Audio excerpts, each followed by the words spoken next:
দর্শক আপনাদেরকে স্বাগতম জানাচ্ছি নয়া দিগন্তে। রাজশাহীতে ডেভিল হান্ট অভিযানের সর্বশেষ পরিস্থিতি জানাতে রাজশাহী থেকে আমি তুহিন আপনার সঙ্গে যুক্ত হয়েছে। রাজশাহীতে গত 3 দিনে রবিবার থেকে রাজশাহীতে ডেভিল হান্টের যে অভিযান বিকাল থেকে সেটা শুরু হয়।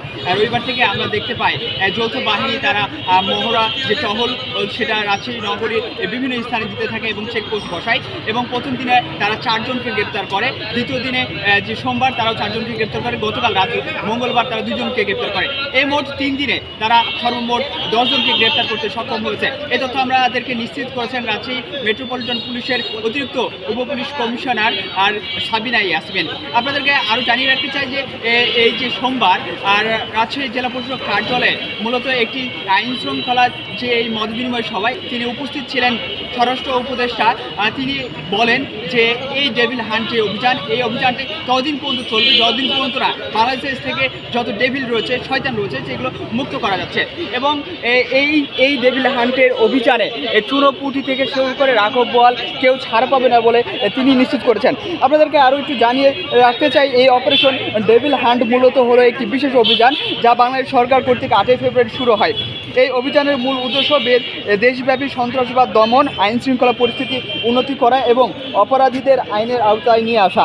বিশেষ করে গাজীপুরের সাম্প্রতিক সহিংসতার ঘটনার পরিপ্রেক্ষিতে এই অভিযান পরিচালনার সিদ্ধান্ত নেওয়া হয়।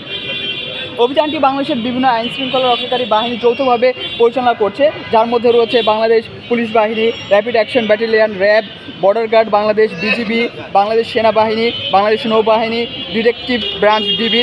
এই বাহিনীগুলো একযোগে অভিযান পরিচালনা করছে এবং সন্ত্রাসীদের ধরতে বিভিন্ন প্রযুক্তি ও গোয়েন্দা তথ্য ব্যবহার করছেন।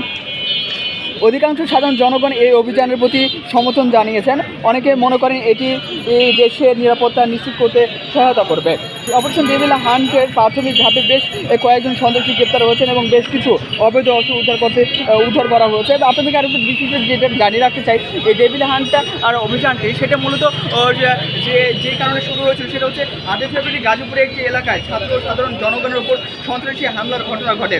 হামলার মূলত নেতৃত্ব দেয় 2024 সালে ছাত্র জনতার অভ্যুত্থানে ক্ষমতাচ্যুত স্বৈরাচার শেখ হাসিনার নেতৃত্বাধীন আওয়ামী লীগের কয়েকজন নেতাকর্মী। এই হামলার ফলে বেশ কয়েকজন হতাহত হন এবং আইন শৃঙ্খলা পরিস্থিতি অবনতি ঘটে। ঘটনার পরপরই এই স্বরাষ্ট্র মন্ত্রণালয়, আইন শৃঙ্খলা রক্ষাকারী বাহিনী এবং অন্যান্য নিরাপত্তা সংস্থার উচ্চপদস্থ কর্মকর্তাদের সাথে বৈঠকের মাধ্যমে দেশের সামগ্রিক নিরাপত্তা ব্যবস্থা জোরদার করার সিদ্ধান্ত গৃহীত হয়। এরই ধারাবাহিকতা 8 ফেব্রুয়ারি থেকে অপারেশন ডেভিল হান্ট নামক এই বিশেষ অভিযানটি চলছে।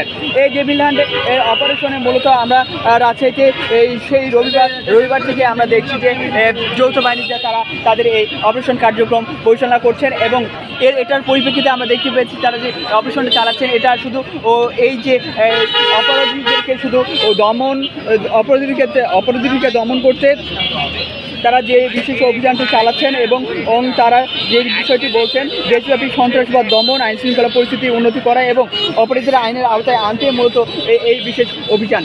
যে ডেভিল হান্টের সর্বশেষ পরিস্থিতি সেটা আপনাদেরকে আমরা জানাচ্ছিলাম। আমরা মূলত রাজশাহীতে গত দিনে আমরা দেখতে পেলাম যে 10 জনকে এই ডেভিল গ্রেপ্তার করা হয়েছে এবং সাধারণ জনগণও বলছেন এই ডেভিল হান্ট অপারেশনের মাধ্যমে তারা সন্ত্রাসজনক পোষণ করেছেন এবং তারা বলছেন এটার মাধ্যমে দেশের যে আইন শৃঙ্খলা পরিস্থিতি অবনতি হয়েছে সেটা উন্নতি সাধন হবে বলে তারা জানাচ্ছেন। রাজশাহী নয়া দিগন্ত।